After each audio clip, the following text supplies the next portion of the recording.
My friends, accountability, giving with no expectation in return, playing the long game, every single person's business or ambition will grow exponentially tomorrow if they spend the next 13 years giving away free content forever. Seems super non-natural. When do you monetize? How do you do this? The person that holds the breath the longest wins. You know, it's just very simple.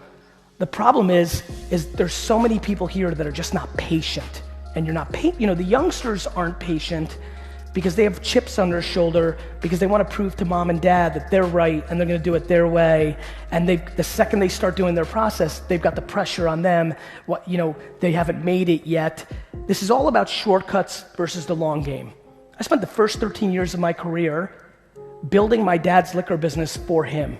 I was 34 years old, had no money to my name, owned 0% of Wine Library, and started VaynerMedia with AJ by getting somebody to pay us $80,000 before we did the campaign because I had no dollars. I decided to spend the first 13 years of my life working 15 hours a day to build my dad's business for him because I felt so thankful for what my parents did for me. So when people say easy for you or this and that, I'm like, look at my narrative.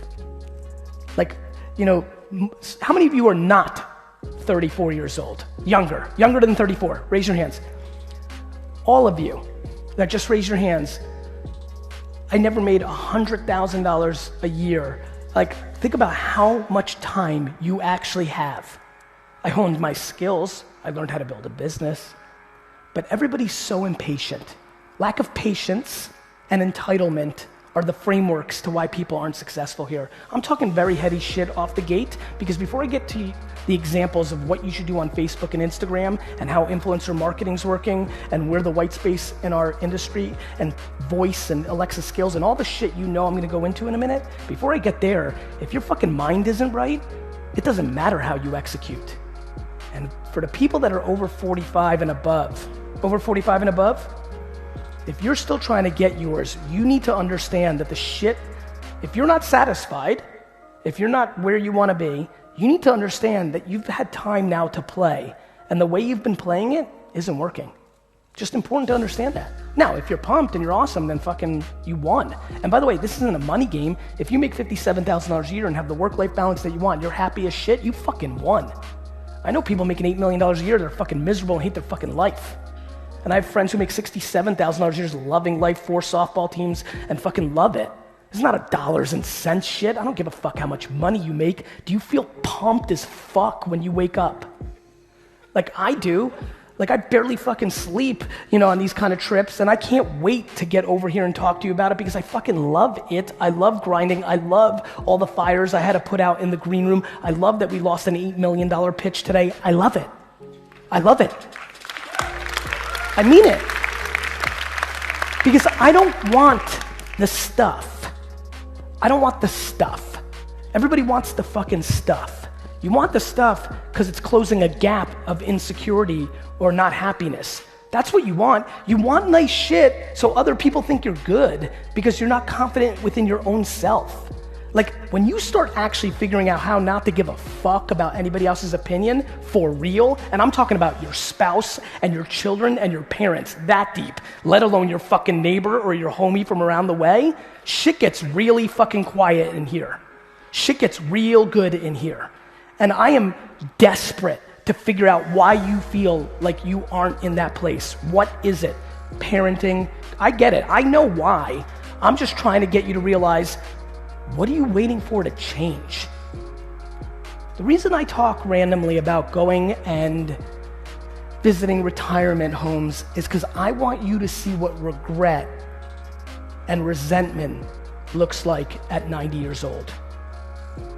The reason I think the number one thing that every person in this room should do is go and volunteer in a retirement home next week for a day is because A, it's a nice deed and they'll love it, but you are gonna get disproportionately more value out of it because you're gonna look at a stranger who's not your grandparent and you're gonna jam. You'll talk and you'll interact. And I promise you, when you see 90-year-old regret or resentment from not doing or living their lives by somebody else's point of view, aka their parents, you will get so fucking scared, it will completely change the course of how you do shit. It stuns me that people's self-esteem in this room are wrapped up in how many Instagram followers they have. It stuns me in the shit that we do because of other people's opinions. The reason I've been able to deploy patience is because when I was 29 years old and worked for my daddy's liquor store and my other friends were at Wall Street and making $200,000 a year, I didn't give a fuck. I didn't give a fuck because I knew how it was gonna all end up. I knew exactly who I was. I laugh that you guys think I'm doing something right now. I haven't even fucking started. I'm being dead fucking serious with you. And so, I have spent the last 2 or 3 years spending more time trying to figure out what the fuck, how did they build me like this? What was the circumstance that got me here? And how the hell do I pass on anything to you? I realize the reason I give away all my best stuff for free is because if you get some, it's not gonna come out of my expense. I love how many of you think you've got some big idea that you can't share with anybody and you want people to sign NDAs. What the fuck's the matter with you?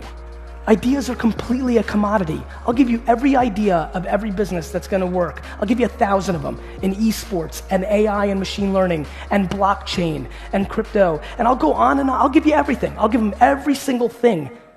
The problem is ideas are like knowing you should do push-ups. Knowing you should do push-ups versus doing push-ups is a very big difference. I am always talking about hustle and hard work, and people like to razz me too much.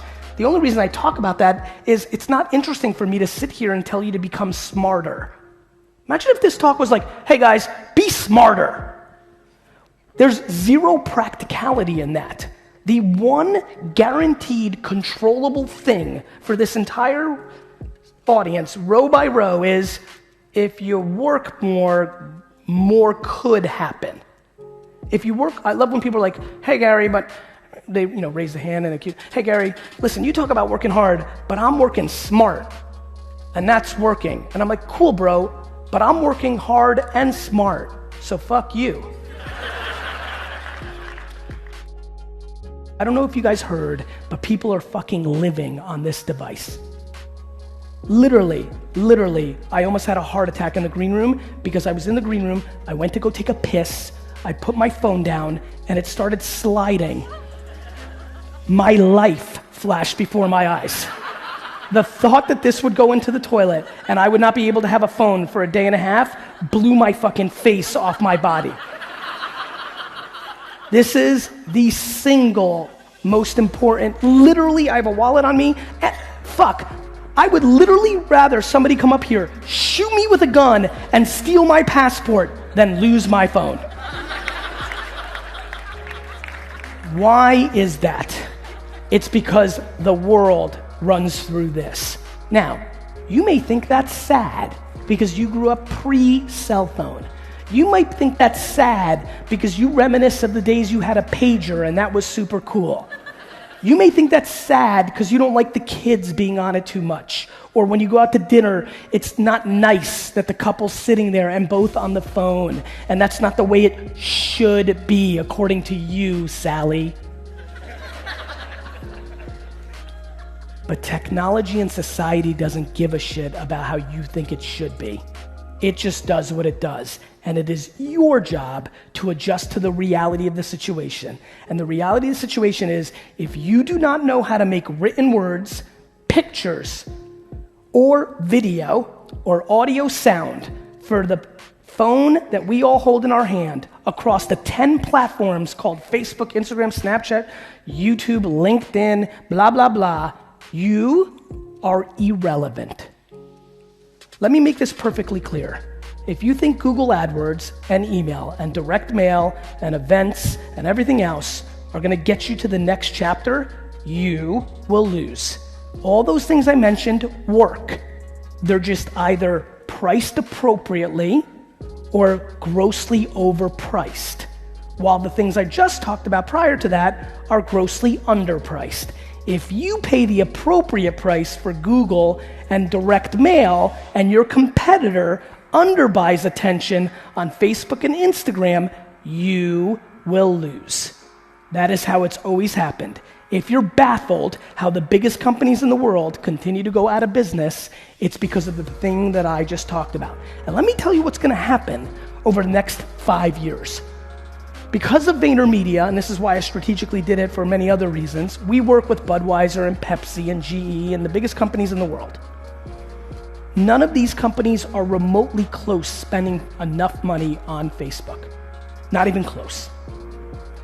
When they wake up, like they did on Google in 2009 and 10, even though I was buying attention in 2001, 2, 3, 4, 5, when they wake up, which they're about 2 years away from waking up, and they start pouring the right amount of money into those platforms, you will no longer be paying $6 CPMs in front of any citizen in Australia that you want targeted to Asian or African American or a footy fan or somebody who drinks beer or who likes Hunter Valley Semillon or all the other things that you can do on Facebook. Yet you don't know this because you guys aren't practitioners. You have opinions on Facebook advertising. You just have never run any Facebook fucking ads. When that happens in 24 months and they start spending the right money, you're not going to have enough money to reach the people. Nobody here is running to the TV station to run tons of television commercials because they're too expensive for you. And that's what's going to happen on Facebook and Instagram, and you're going to think back to this talk and be really fucking pissed that you were super fired up when Gary Vee came, but a week later, you went back to the same bullshit habits that got you there in the first place. And I am putting pressure on this conversation with the deep hope, the passion, that you have the humility to start actually doing the work required to achieve the shit that's coming out of your mouth. I am fascinated by how many people here are going to build $1 million business and aren't putting in enough work or enough research and smarts to get even close to that place.